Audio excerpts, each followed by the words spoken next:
నిజమైన స్నేహితులు గాయం చేస్తారు, మరి అప్పగించే స్నేహితుడు ముద్దులు పెడతారు.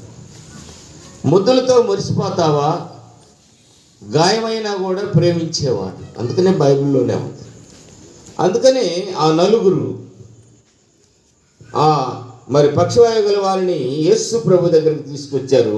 లోపలికి పోవటానికి లేదు, అవకాశమే లేదు. వాళ్ళల్లో తెలివిగల వాళ్ళు ఉంటారు. కొంతమంది సున్నపని చేసేవాళ్ళు ఉండొచ్చు, లేకపోతే ఇళ్ళు కప్పులు కప్పేవాళ్ళు ఉండొచ్చు. అరే ఈ ఇల్లు నేనే కట్టింది, కరెక్ట్గా యేసు ప్రభు ఆ ఇంటి లోపల పలానా చోట ఉండొచ్చు అని కరెక్ట్ కనుక్కొని ఆ ఇంటి పైకప్పు తీసేశారు. పైకప్పు తీసి ఆ మంచాన్ని కరెక్ట్గా యేసు ప్రభు ఎక్కడున్నారు అక్కడికి దించారు. దేవునికి స్తోత్రం. ఎందుకు అని అంటే కరెక్ట్గా ఒకడు బాగుపడాలని ఆశపడినప్పుడు, నలుగురు దానికి సహకరించినప్పుడు వాడు స్వస్థత పొందుట ఖాయం, వాడు బాగుపడుట ఖాయం. అలాంటి స్థితిలో వాడిని యేసు ప్రభు యొక్క పాదాల దగ్గర దించారు. మన జీవితాల్లో కూడా ఒక్కొక్కసారి మనకు స్వార్థం ఎక్కువ, అందుకని సెల్ఫీలు ఎక్కువ తీసుకుంటాం. ఎవరితో మనకెందుకని సెల్ఫీలు తెస్తాం.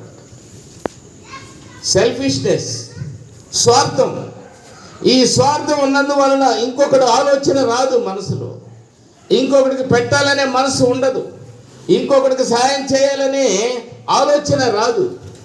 ఇక్కడ మరి తన స్నేహితులు నలుగురు యేసు ప్రభు దగ్గరకు తీసుకెళ్తే మా స్నేహితుడు బాగుపడతాడని ఒక మంచి మనసు కలిగినటువంటి వారు.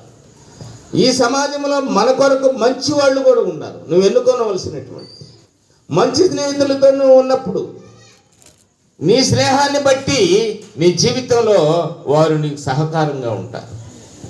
ఒక్కోసారి ఫ్రెండ్షిప్ చేస్తారు ఎక్కడికైనా పోవటానికి, ఏదైనా అవసరాలు ఉంటే అవసరాలు తీర్చడానికి. కానీ అది తాత్కాలికంగా ఏదైనా బాగా అవసరం వచ్చినప్పుడు తప్పుకొని వెళ్ళిపోతారు. కాబట్టి క్రీస్తునందు ప్రియమైనటువంటి దేవుని బిడ్డలారా, ఇక్కడ ఏమవుతుంది అని అంటే దేవుని యొక్క కృపను బట్టి మరి ఈ పేషెంట్కి ఉన్నటువంటి ఆ స్నేహితులు, ఈరోజు నీకు కూడా నిజమైన స్నేహితుడు కావాలి. ఎవరు కావాలి నీకు నిజమైన స్నేహితుడు? నిజమైన స్నేహితుడు యేసుక్రీస్తు. ఆ స్నేహితుడిని కలిగి ఉన్నప్పుడు ఆయనతో నువ్వు ఉన్నటువంటి పరిస్థితిని బట్టి దేవుడు నీకు సహాయం చేస్తాడు. ఇక్కడ దేవుని యొక్క మాటలు మనం చూస్తే యెషయా గ్రంథం 32:20 అంటే ఆశీర్వదింపబడినటువంటి వారు తమ విత్తనములను నీటి ఓరల్లో నాటేస్తారు, అనగా అవి పెరిగి మరి ఎద్దులకు గాడిదలకు ఆహారం అవుతుంది. చదువునానా? సమస్త జనుల యొద్దను విత్తనములు చల్లుచు ఎద్దులను గాడిదలను తిరగనిచ్చు మీరు ధన్యులు. దేవునికి స్తోత్రం. అంటే మన విశ్వాస విత్తనాలు, మన మంచితనం ఎక్కడైతే అవసరత ఉందో, ఎక్కడైతే ఎదుగుందో అక్కడ మనం చల్లాలి. ఈ నలుగురిలో కలిగినటువంటి ఉద్దేశం ఏంటంటే మరి నా స్నేహితుడు బాగుపడతాడు అక్కడికి వెళితే, కాబట్టి నేను సహాయం చేయాలి. ఈ రోజున మనకు కూడా చాలా పెద్ద పెద్ద క్రూసైడ్స్ జరుగుతూ ఉన్నాయి.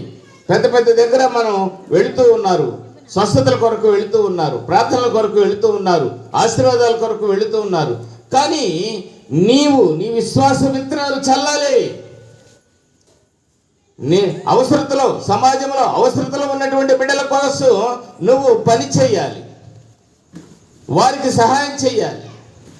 ఈ రోజున మరి ఎప్పుడైతే నువ్వు అవి వెదజల్లుతావో మరి ఎద్దులు గాడిదలు అవి తిరుగుతూ ఉంటాయి, అనగా వాటికి అవసరమైనటువంటి దాన్ని నువ్వు చేయగలుగుతున్నావు. అందుకనే మీ ఆహారం నీళ్ల మీద వేయడి, అది ఒకానొక దినమున అది నీకు ఉపయోగపడుతుంది. అంటే నువ్వు ఒక మేలు చేయి, ఒక మేలు చేసినప్పుడు ఆ మేలును బట్టి దేవుడు నీ కుటుంబాన్ని నిన్ను ఆశీర్వదిస్తాడు. నీకు ఇచ్చినటువంటి కృపను బట్టి ఆయన నిన్ను నడిపిస్తాడు. కనుక క్రీస్తునందు ప్రియమైనటువంటి దేవుని బిడ్డలారా, ఈ రోజున ఒక స్నేహితుడిని యేసు ప్రభు దగ్గర ఇక్కడ మనం